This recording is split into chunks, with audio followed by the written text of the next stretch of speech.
तो आज से हम शुरुआत कर रहे हैं हमारे नंबर सिस्टम की। और नंबर सिस्टम का जो टॉपिक है, ये बहुत ज़्यादा इम्पोर्टेंट टॉपिक है।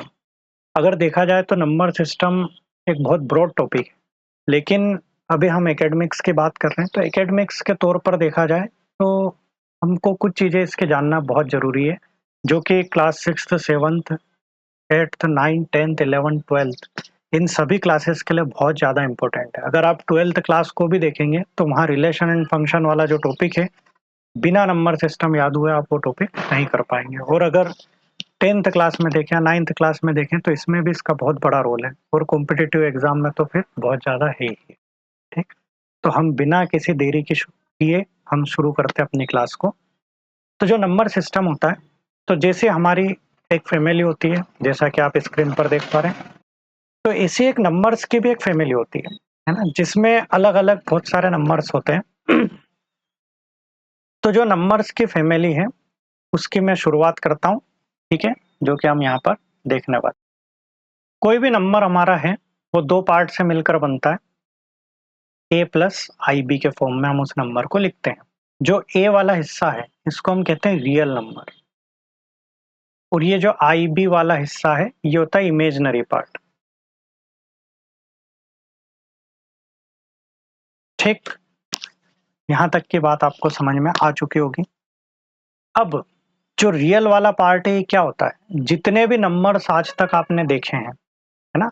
जैसे 1, 2, 3, 3.5, 4/5 एंड सो ऑन, कोई भी नंबर, सारे के सारे क्या होते हैं? Real number.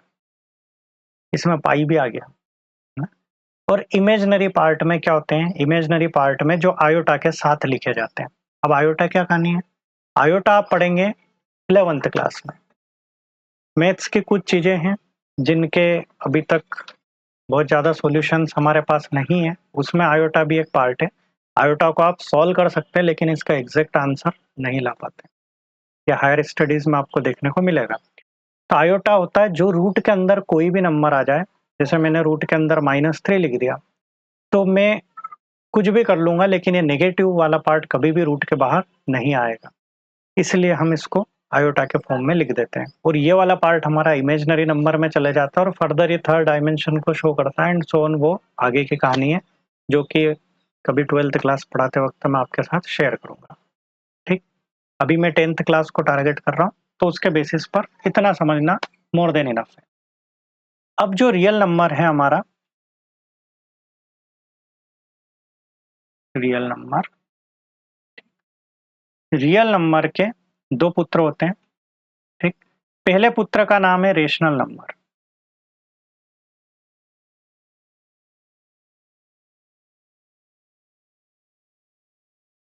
शायद अच्छे से राइटिंग टैब काम नहीं कर रहा है, मे बी। दूसरे पुत्र का नाम है इर्रेशनल नंबर।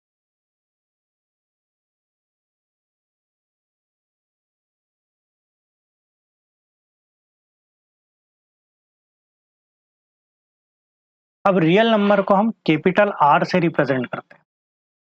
रियल नंबर को हम कैपिटल आर से रिप्रेजेंट करते हैं, और रेशनल नंबर को हम क्यू से रिप्रेजेंट करते हैं। इर्रेशनल नंबर को हम क्यू डैश से रिप्रेजेंट। ठीक? सबसे पहले हम जान लेते हैं कि ये इर्रेशनल नंबर्स क्या होते हैं। इर्रेशनल नंबर वो नंबर होते हैं जो जिनका कभी अंत नहीं होता है ना? दो पार्ट में हम इसको देखेंगे। पहला पार्ट, तो अगर रूट के अंदर कोई भी प्राइम नंबर आ जाए। कुछ इशू कर रहा है राइटिंग टेप में, एक सेकंड देख लेता हूँ क्या दिक्कत है, फिर हम फिर से वीडियो को स्टार्ट करेंगे। हम पॉज कर देता हूँ। ठीक है, अब आई थिंक अच्छे से वर्क करेगा। तो इरेशनल नंबर क्या होता है? रूट के अंदर कोई भी प्राइम नंबर आ जाए। रूट के अंदर कोई भी प्राइम नंबर आ जाए। अब प्राइम नंबर क्या होते हैं? प्राइम नंबर को आपको समझना पड़ेगा प्राइम मिनिस्टर से। अब प्राइम मिनिस्टर सिर्फ एक ही आदमी की सुनता है, किसकी? राष्ट्रपति की। लेकिन प्राइम मिनिस्टर किसी और की नहीं सुनता है। तो ऐसे ही हमारे प्राइम नंबर वो होते हैं जो किसी और से डिवाइड नहीं होते, वो खुद से ही डिवाइड होते हैं या वन से डिवाइड होते हैं। और वन हमारा क्या है? राष्ट्रपति, प्रेसिडेंट।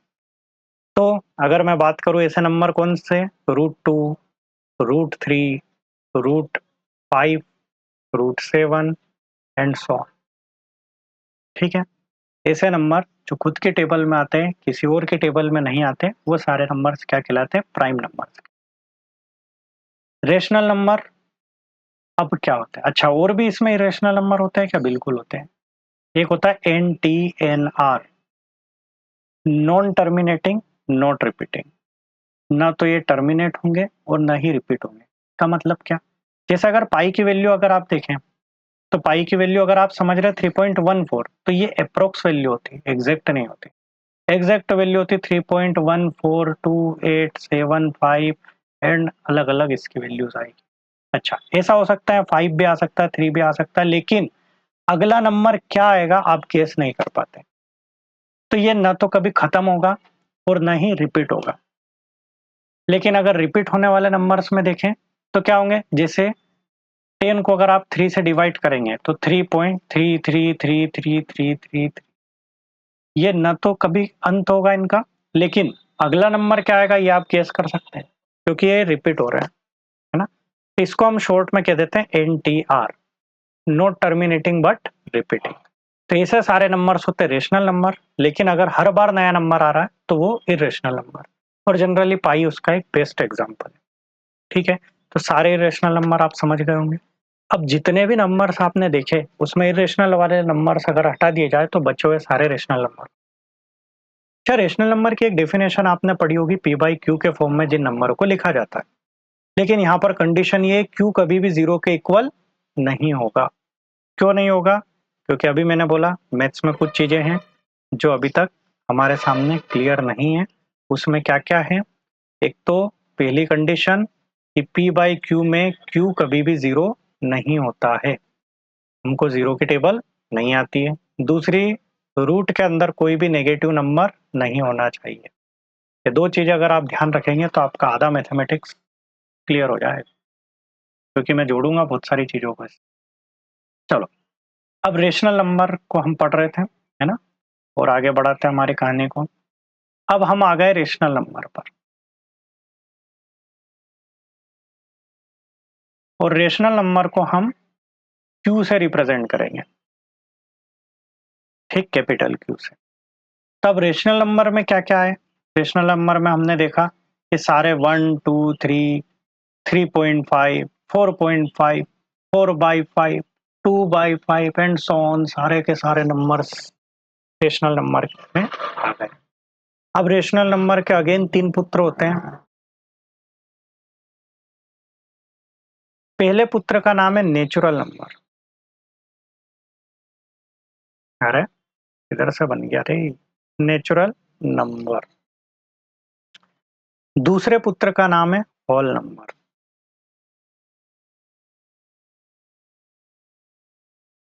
और तीसरे पुत्र का नाम है इंटीजर। नेचुरल नंबर को हम कैपिटल एन से रिप्रेजेंट करते हैं, होल नंबर को कैपिटल डब्ल्यू से, और इंटीजर को जेड से। अच्छा, जेड से क्योंकि ये एन है तो एन से रिप्रेजेंट कर दिया, डब्ल्यू है तो डब्ल्यू से रिप्रेजेंट कर दिया, लेकिन यहाँ आई और जेड से रिप्रेजेंट कर रहे हैं। तो इंटीजर नंबर को ग्रीक लैंग्वेज में जेहलेन कहते हैं, तो उस जेहलेन से जेड आया, और जेहलेन का मतलब होता है टू काउंट, किसी चीज को काउंट करना। ठीक, अब नेचुरल नंबर क्या होता है? नेचुरल नंबर का एक और नाम है काउंटेबल नंबर्स। क्या नाम है? Countable numbers. तो ऐसे नंबर, अगर आपको जनरली मैं किसी चीज को काउंट करने का कहूं, तो आप, अगर आपके सामने 5 लोग हैं और आपको काउंट करने का बोलें कि काउंट करो, तो आप 1 से स्टार्ट करेंगे, 1 2 3 4 5। तो ऐसे ही नेचुरल नंबर्स क्या होते हैं जो 1 से स्टार्ट होते हैं, 1 2 3 4 5 एंड ये चलते ही जाएंगे। अच्छा, कभी भी आप काउंटिंग करेंगे तो आप किसी को ढाई काउंट नहीं करेंगे, जैसे 1 2 और ये ढाई, ऐसा कभी होगा कि छोटा बच्चा उसको ढाई काउंट कर लो? नहीं, आप हमेशा पूरे के पूरे नंबर्स में ही काउंट करेंगे।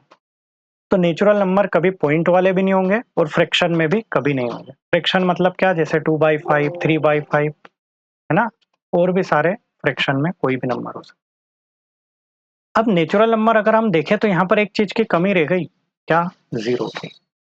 तो अगर मैं जीरो और लगा दूं इन नंबर्स, अगर मैं नेचुरल नंबर में जीरो और ऐड कर दूं तो होल नंबर हो जाएगा। और होल ऐसा ही होता है, तो इसी से हम ध्यान रख सकते हैं कि इसमें 0 आ गया, मतलब कौन से हो गए होल नंबर। अब यहाँ पर भी एक चीज की कमी है, क्या नहीं दिख रहा है यहाँ पर? नेगेटिव वाले सारे नंबर्स। तो अगर मैं इसमें नेगेटिव वाले नंबर्स भी ऐड कर दूं कि -3, -2, -1, 0, 1, 2, ये सारे के सारे नंबर्स इंटीजर हो गए। अब क्या यहाँ पर सारी कहानी क्लियर कंप्लीट हो गई? क्या अगर मैं तीनों नंबर को देख लूं तो सारे के सारे रियल नंबर आ गए? नहीं, इसमें कुछ कमी थी। क्या कमी थी? इनके पास पॉइंट वाले नंबर्स नहीं है और न ही इनमें फ्रैक्शन वाले नंबर आएंगे। तो वो कमी पूरी करने के लिए कौन बैठे हैं? इनके पापा, है ना? और पापा कौन है? Rational number. यहाँ तक की बातें आपको समझ में आई होगी। तो अगर देखा जाए तो बेसिकली होल नंबर के अंदर पूरा का पूरा नेचुरल नंबर भी बैठा हुआ है। तो अगर मैं इसको देखूं तो एक डायग्राम के थ्रू बताऊं तो ये अगर मेरा नेचुरल नंबर है तो होल नंबर ये है, इसके अंदर सारे के सारे नेचुरल नंबर आ गए अगर 0 को हटा दिया जाए। और अगर इंटीजर को देखूं तो ये सबसे बड़ा वाला भाई है, इसके अंदर ये दोनों आ गए, है ना? नेचुरल नंबर भी आ गए इंटीजर के अंदर, होल नंबर भी आ गए, ठीक। और इन तीनों को मिला दे तो क्या बन जाएगा? Rational number. इरेशनल नंबर हमने अभी पढ़ा था, क्या था इरेशनल नंबर? ध्यान है आपको? मैं अभी एक स्लाइड और बना देता हूँ, मैं सारे के सारे नंबर्स एक बार फिर से आपको एक फ्लो डायग्राम में दिखा देता हूँ ताकि आपके दिमाग में अच्छे से बैठ जाए। तो हमने सबसे पहले नंबर्स को देखा था। नंबर के हमने दो पार्ट देखे थे, एक पार्ट था हमारा रियल नंबर और एक पार्ट था कौन सा? Imaginary number.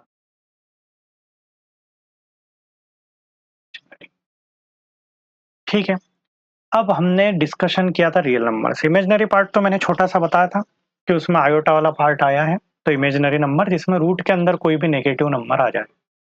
अब रियल नंबर के फर्दर हमने दो पार्ट देखे थे, एक क्या था? Rational number. रेशनल नंबर को हमने किससे रिप्रेजेंट किया था? रियल को हमने आर से किया था और रेशनल को हमने कैपिटल क्यू से रिप्रेजेंट किया। दूसरा पार्ट हमने देखा था इरेशनल नंबर, और इरेशनल नंबर को हमने किससे रिप्रेजेंट किया था? क्यू डैश से। अब रेशनल नंबर के अगेन हमने तीन पुत्र करवाए थे, कौन कौन से? नेचुरल नंबर,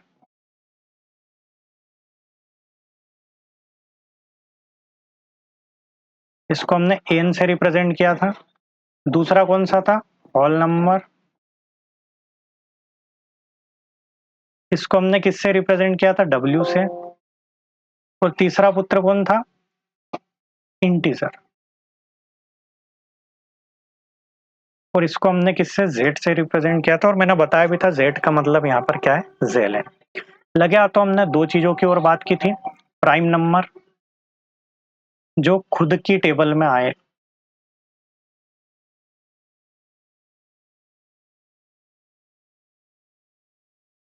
किसी और से डिवाइड ना हो, या फिर डिवाइड होंगे तो किससे होंगे? 1 से डिवाइड होंगे।